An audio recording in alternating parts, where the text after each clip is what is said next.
व्यक्ति अगर भलाई करेगा तो वो किसी प्यासे को पानी पिला सकता है, लेकिन अगर वो भला बन जाएगा तो वो पानी की एक एक बूंद की कीमत करेगा, है ना। बड़ा लिखा है वहाँ, आप किसी की प्यास बुझा सकते हैं तो पानी बचाइए। इसका मतलब ये हुआ कि भलाई करेंगे तो पानी पिला सकते हैं, लेकिन भले बन जाएंगे तो पानी बचाएंगे। अंतर हुआ ना दोनों में। तो गुरुदेव ये नहीं कह रहे हैं कि आप भलाई करो, भलाई करना यानी आराधना, समाज की सेवा, पर उससे पहले साधना और उससे पहले उपासना। तो अगर हम भला करेंगे तो जरूर पानी पिलाएंगे, लेकिन भले बन जाएंगे तो पानी बचाना भी प्रारंभ कर देंगे। ये एक बड़ी बात है। एक और महत्वपूर्ण बात मैं आपको बताऊं, अगर हम किसी की भलाई करना चाहते हैं तो उसकी भलाई के लिए किसी वस्तु, किसी पदार्थ, किसी चीज की जरूरत पड़ेगी, है ना। भूखे को भोजन कराएंगे तो अनाज की आवश्यकता पड़ेगी, प्यासे को जल पिलाएंगे तो जल की आवश्यकता पड़ेगी, किसी गरीब को उसकी आवश्यकता को पूर्ण करेंगे तो धन की आवश्यकता पड़ेगी, किसी के हाथ पांव दबाएंगे तो शरीर की आवश्यकता पड़ेगी। इसका अर्थ ये हुआ कि बिना किसी पदार्थ, बिना किसी वस्तु के आप दूसरे की भलाई कर ही नहीं सकते। कर सकते हैं? नहीं कर सकते। अब मजे की बात यह है कि जो पदार्थ है, जो वस्तु है, जिससे आप दूसरों की भलाई कर रहे हैं, दूसरों का भला कर रहे हैं, वो वस्तु, वो पदार्थ किसका है? आपका है। ये विचार करिए। अगर आपने किसी को जल पिलाया, पानी से उसकी प्यास बुझाई, आपने पानी दिया, पर वो पानी किसका था? आपने अपना पानी दिया। और अगर आपने अपना पानी दिया तो इसका मतलब किसी और के पास फिर पानी होना नहीं चाहिए था। पानी आपका तो है नहीं, ये तो भगवान का है। आपके हाथ में ग्लास उठा करके दिया, इसका मतलब ये हाथ आपका है।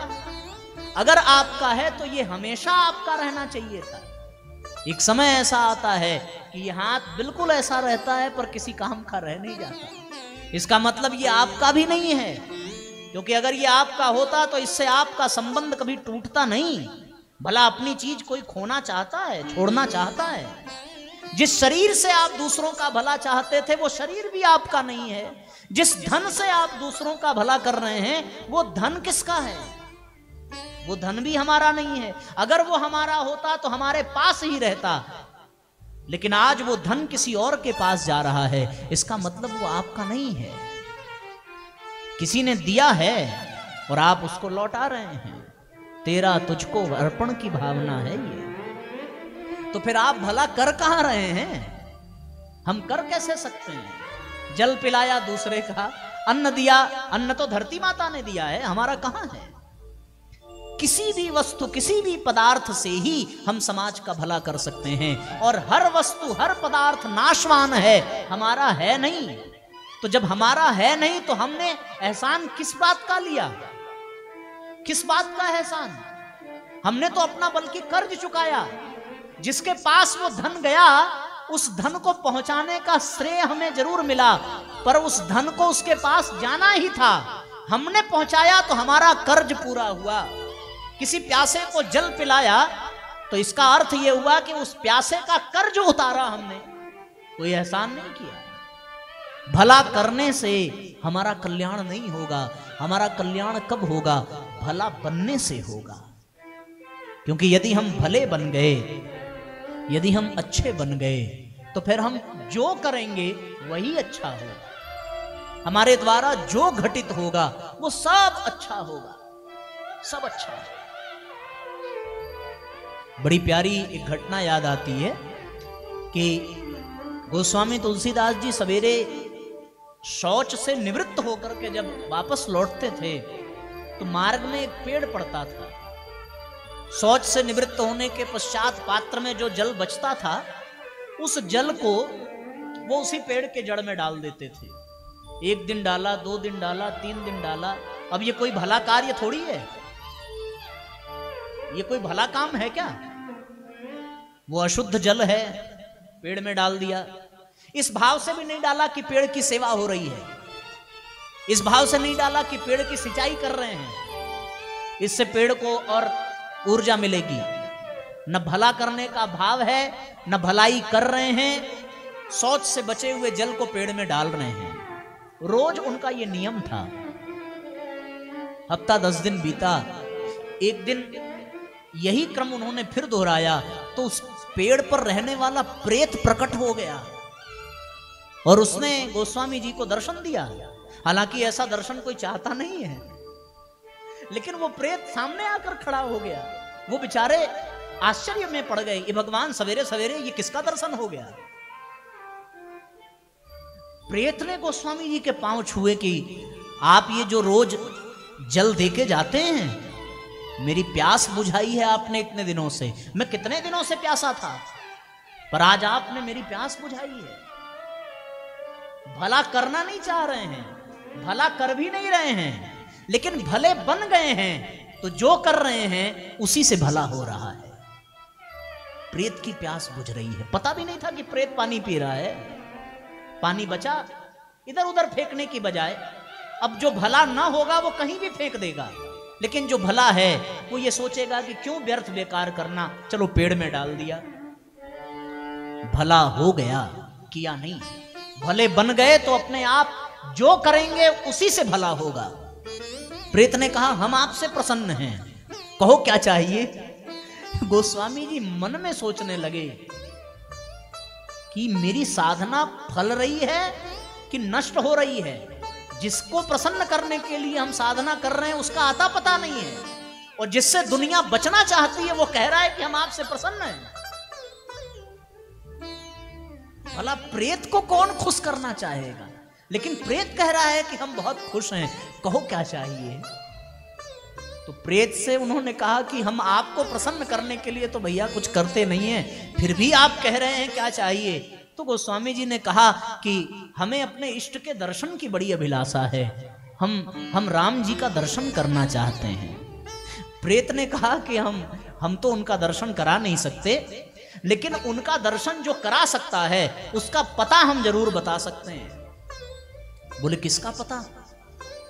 उनका दर्शन कौन करा सकता है? उनका दर्शन केवल और केवल हनुमान जी ही करा सकते हैं। तो गोस्वामी जी ने कहा हनुमान जी की बात कर रहे हैं? हनुमान जी का नाम सुनते ही प्रेत पेड़ पे चढ़ गया। बोले खबरदार ये नाम मेरे सामने मत लेना। बोले क्यों? बोले भूत पिशाच निकट नहीं आवे, महावीर जब नाम सुनावे। हनुमान जी के नाम को सुनते गोस्वामी जी ने कहा अच्छा ठीक है नाम नहीं लेंगे, आओ आओ नीचे आओ। बोले तुम नाम सुन करके इतनी दूर भाग रहे हो और फिर तुम पता बताने की बात करते हो। प्रेत ने कहा जिससे संकट हो भय हो उसका पता हमको रखना पड़ता है कि वो आजकल है कहां, इसलिए मैं पता बता सकता हूं, पर खबरदार नाम मत लेना। उस प्रेत ने बताया कि आजकल काशी में राम कथा चल रही है, वहां वो रोज सुनने आते हैं और ध्यान देना पहचान नहीं पाओगे, कोढ़ी का भेष बना करके आते हैं।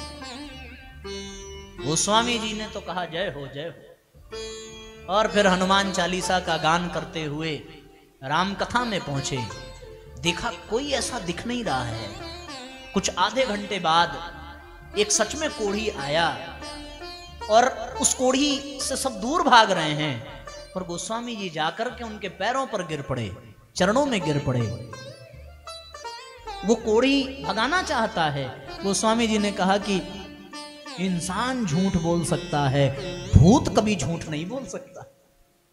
इंसान झूठा हो सकता है, भले वो सच में दिखाई पड़े, पर झूठा भूत नहीं हो सकता, क्योंकि भूत कभी धोखा नहीं देगा। धोखा देने के कारण वो भले भूत बना हो, पर खुद नहीं देगा। बोले भूत तो झूठ नहीं बोल सकता।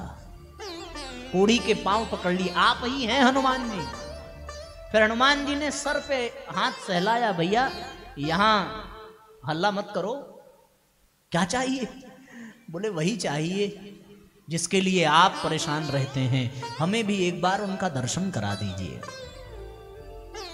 वो हनुमान जी ने कहा कि अच्छी बात है, उनका दर्शन चाहिए तो फिर आप काशी छोड़िए और कहाँ जाइए, चित्रकूट जाइए। और चित्रकूट के घाट पर गोस्वामी जी आए हैं। बड़ी सुंदर चौपाई आपने सुनी होगी। चित्रकूट के घाट पर भई संतन की भीड़, तुलसीदास चंदन घिसे तिलक देत रघुवीर, तिलक देत रघुवीर। वो हनुमान जी ने फिर संकेत किया कि महाराज यही है। और फिर गोस्वामी जी को राम लक्ष्मण माँ जानकी का साक्षात्कार हुआ। कैसे हुआ? क्या कारण हनुमान जी थे? नहीं। कारण वो प्रेत था? नहीं। कारण क्या था? एक ही कारण था। जल चढ़ाना भी कारण नहीं था, कारण था उनका भला बन जाना। क्यों भला बन जाना? क्योंकि भला वही बनेगा जो निर्मल हो जाए, जिसमें कोई मैल न रह जाए। भगवान ने नारद जी को बताया है, निर्मल मन जन सो मोहि पावा, निर्मल मन जन सो मोहि पावा, मोहि कपट छल छिद्र न भावा, मोहि कपट छल छिद्र न भावा, सन्मुख होहि जीव मोहि जब ही, सन्मुख होहि जीव मोहि जब ही, जन्म कोटि अघनासहि तब ही, जन्म कोटि अघनासहि तब ही। कबीरा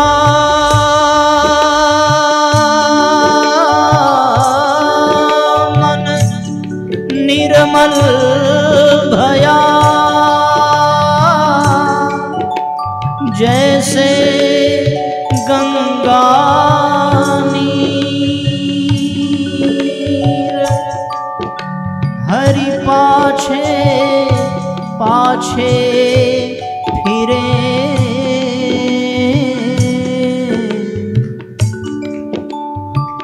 कहत कबीर कबीर।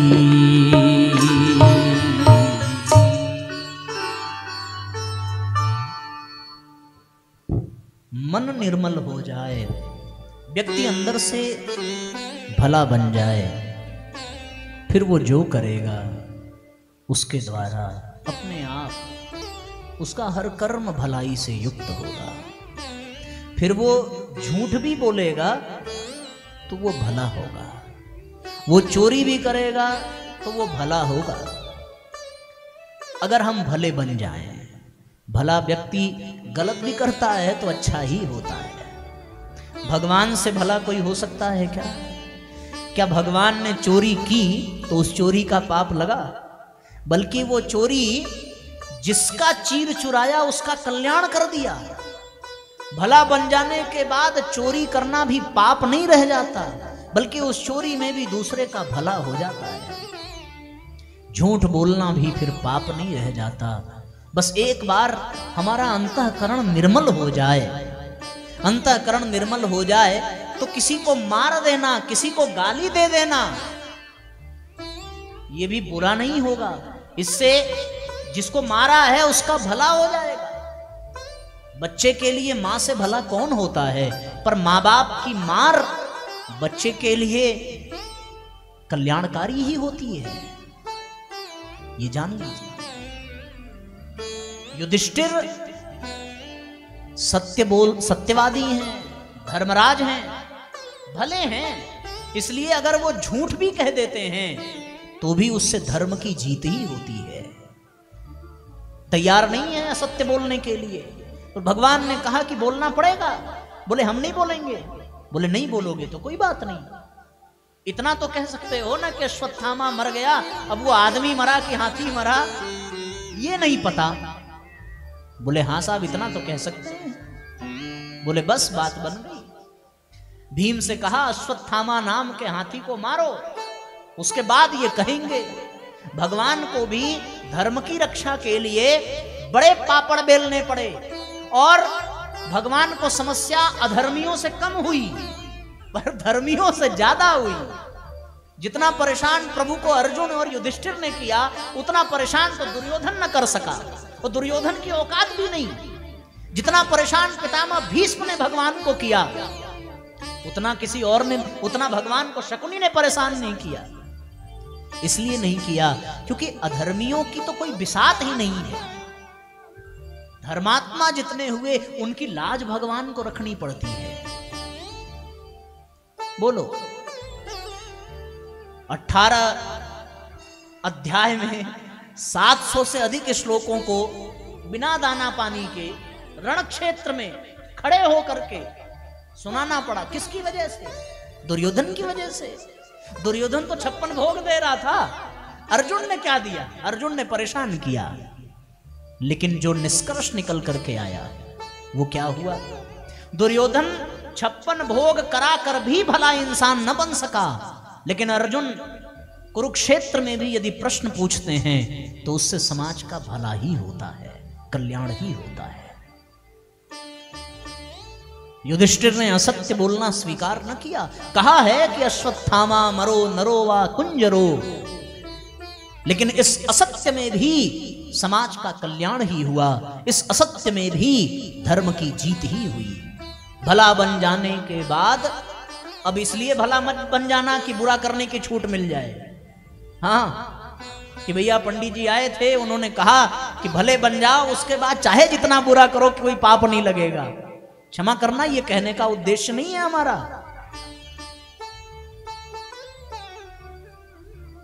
भला बनना पड़ेगा, अपना सुधार करना पड़ेगा। जो अपने को सुधार ले वो समाज के लिए कल्याणकारी हो जाता है।